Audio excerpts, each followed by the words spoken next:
Will Massengale loved his cat. He loved did. his cat, friend of the family. It was like almost one of his kids, and the cat died. Mm-hmm. That happens. That's all part of the chain of life. That's right.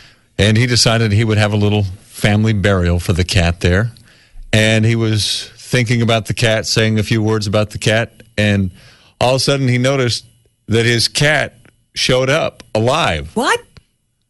But he was holding a dead cat in his hands. Oh, no. Oh, no. And he looks over, and, well, sure enough, there's his little cat, Timmy. And Timmy just meow, rubbing around his legs there. You know how cats do. What did Timmy say? There you go. Very good. Will was looking around. And if you're alive, then who's this? Mm-hmm, mm-hmm. It was another cat that had died that looked just like Timmy. Wow. And apparently Will thought it was his very own cat. Timmy showed up at the burial ceremony. He quickly learned the dead cat he was holding belonged to his neighbor. Aw.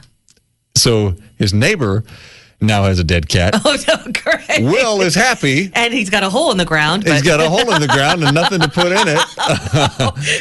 Which makes me want to play this song here. A little Haywood Banks, ladies and gentlemen. Let's enjoy The Cat Got Dead. Oh, the cat got dead. We put him in a box and we dug a little hole, covered him with rocks and we picked a couple dandelions, said a little prayer, and we all went off to bed because we mostly didn't care.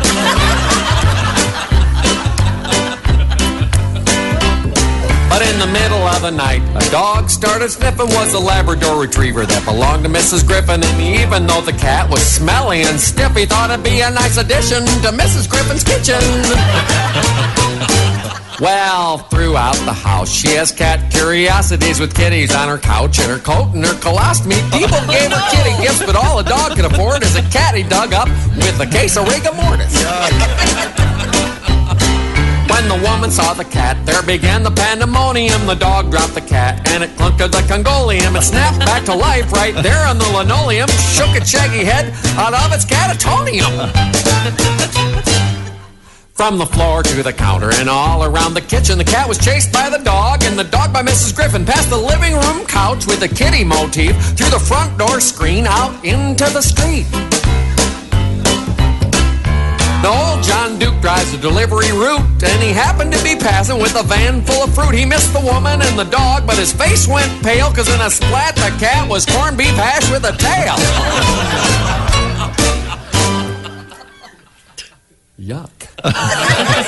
Oh, the cat got dead. We put him in a box and we dug a little hole, and we covered him with rocks and we picked a couple dandelions, said a little prayer, then we all went off to bed because we mostly didn't care.